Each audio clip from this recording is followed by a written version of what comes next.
Welcome back, my name is LastKnownMeal and today we're going to talk about Ghostrunner, a new hack-and-slash first-person game set in Cyberpunk genre. Keep in mind, this has nothing to do with Cyberpunk 2077, because I know some people will be confused. The game is developed by another Polish studio called One More Level. They're based in Krakow and I guess they opened up somewhere in 2014. Before that they developed Ghostrunner, which was released in April of 2019. It's like a top-down action game that is a bit difficult, so it kinda tells you that Ghostrunner is going to be one of those challenging games, which is good. Now, Ghostrunner is somewhat of a mix of Dishonored, Mirror's Edge and Shadow Warrior. The game focuses on quick high-speed combat and parkour. So far we've only seen the blade combat. I am not sure if we will be able to use other weapons, but I think not. The only weapon is going to be the blade because we are somewhat of a cyber warrior.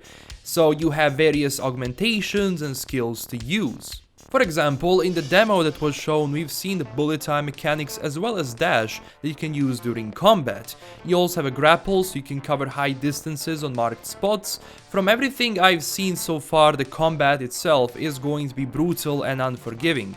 In this demo, one hit basically kills you, so you will have to adapt every time you are killed to succeed. Learning the levels is the key. The combat is dynamic, which is good for a game which presents itself as a first-person action title. When it comes to the story, you find yourself in Tower City, which is one of the last beacons of hope for humankind. But the city itself is plagued by corruption and war.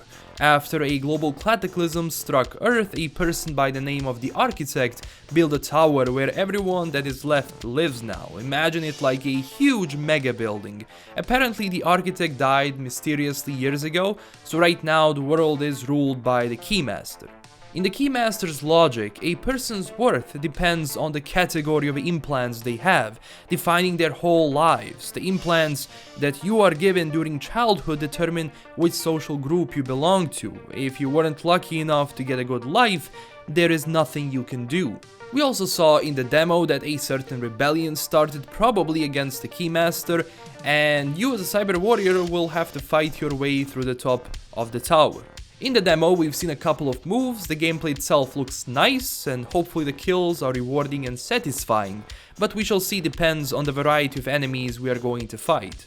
So far, I believe we've only seen one type of enemy, and they shoot these lasers at you at like 1 second apart, so hopefully we have more melee enemies or something like that. From the video we learned that our protagonist went after the strange voice that was in his head.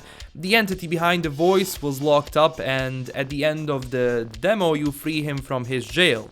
It looks like he's an AI guarded by a lot of people. When you release him, he hacks you, and I guess we're gonna find out more when the game comes out. I am not sure who he is. Maybe he's the Architect himself, tied to the core of the building. It would make sense, or maybe it's just someone else that will either guide us or be our enemy. It's interesting when this AI wanted to escape, and that is during the rebellion, which I hope is going to be revealed as we go through the game. The music is definitely satisfying. I can't play it, but I will leave a link to the full demo. So far we have no exact release date for the game, except it says 2020, so maybe it's in the first quarter of 2020, but they have to be careful not to release too close to Cyberpunk 2077, since they're set in the same genre, so yeah. Anyway, I'm really glad that there's more and more studios who are working on cyberpunk games, not RPGs necessarily, but rather a different game set in that subgenre, and I kinda think we need more of these games that are fast-paced action games with parkour, and they're difficult to beat, and one hit kills you, so I'm definitely rooting for this. The graphics so far look really nice. I believe it does come with ray tracing, so everyone who has an RTX card will be able to experience this game in full glory. I just hope that in the final version the animations are good, the combat is satisfying, and the levels are interesting and not just a copy and paste, but rather to be mobile and provide a challenge, but also offer different ways of going through it and surprising your enemies. As I said, I really like the combination of bullet time and dash. For as long as it's polished and responsive, I will be more than happy. Ghostrunner is published by All In Games, and when they release more information, you can be sure I will cover it on this channel. I am looking forward to this, and you tell me down below in the comments what do you think about this, because there isn't that much info so far. I only managed to scavenge this, so when more comes out, I will cover it. So don't forget to smash that like and subscribe button to stay tuned for Ghostrunner, and also join our amazing community on Twitter and Discord. This is LKM signing out, and stay classy everyone. Bye bye.